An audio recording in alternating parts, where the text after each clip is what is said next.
বেশ কিছুদিন আগে গ্রামে গিয়েছিলাম বেড়াইতে। সেখান থেকে বিভিন্ন ধরনের সবজি নিয়ে এসেছি। এখান থেকে কিছু সবজি নিয়ে রান্নাঘরে বসে পড়েছি, একটু তরকারি রান্না করব। বিশেষ করে আজকে লাউ শাক রান্না করব।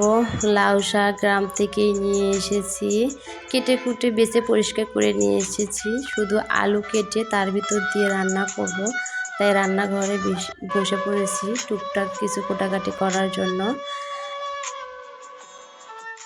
লাউ শাক আমার অনেক পছন্দের খাবার।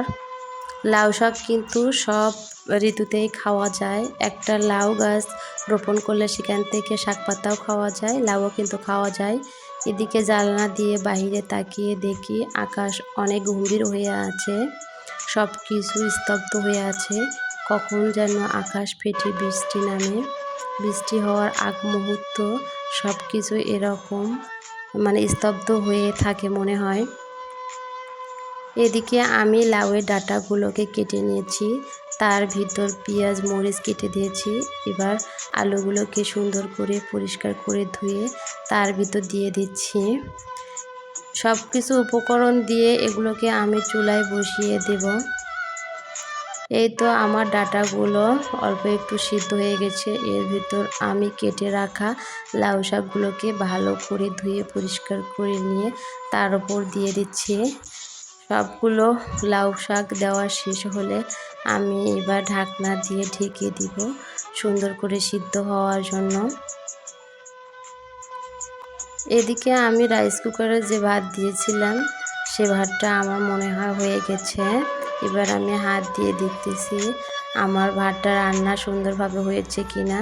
দেখলাম আমার ভাত রান্না কমপ্লিট হয়েছে। এদিকে আমি অপর দিকে চুলায় ডিম পোস্ট করতে বসলাম। এই ডিম পোস্টটা আমার ছেলের অনেক পছন্দের, আমরা সবাই প্রায় খেয়ে থাকি। এই তো ডিম পোস্টটা কত সুন্দর দেখতে হয়েছে, কালারটাও সুন্দর দেখতে, মাশাআল্লাহ। খেতেও মনে হয় অনেক সুন্দর লাগবে। এই ডিম পোস্টটা আমরা সবাই অনেক ভালো লাগে আমাদের। এদিকে আমার লাউ শাকগুলো রান্না শেষ হয়েছে, খাওয়ার জন্য প্রস্তুত হয়েছে। আমরা সবাই এখন খেতে বসবো। আমি সব কিছু রান্না শেষ করে সব কিছু প্লেটে বেড়ে নিয়ে এই তো বসে পড়লাম। আমরা সবাই এখন এই সিম্পল ভাত শাক এবং ডিম ভাজা দিয়ে আজকে ভাত খাবো।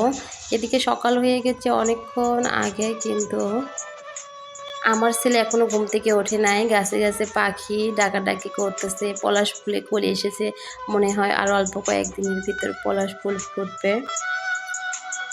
আমার ছেলেটা এরকমই, গ্রামে থাকলে অনেক ভোরে ঘুম থেকে ওঠে, আবার শহরে আসলে একরকম। ঘুম থেকে উঠেই সে বিস্কিট হাতে নিয়ে বসে পড়েছে।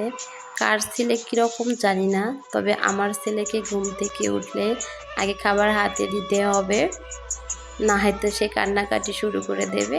এই তো সে খাবার নিয়ে আমার কোলের ভিতর বসে থেকে খাওয়া শুরু করে দিচ্ছে।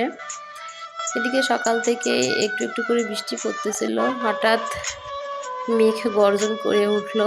দেখি বাহিরে মুষলধারে বৃষ্টি শুরু হয়ে গেছে।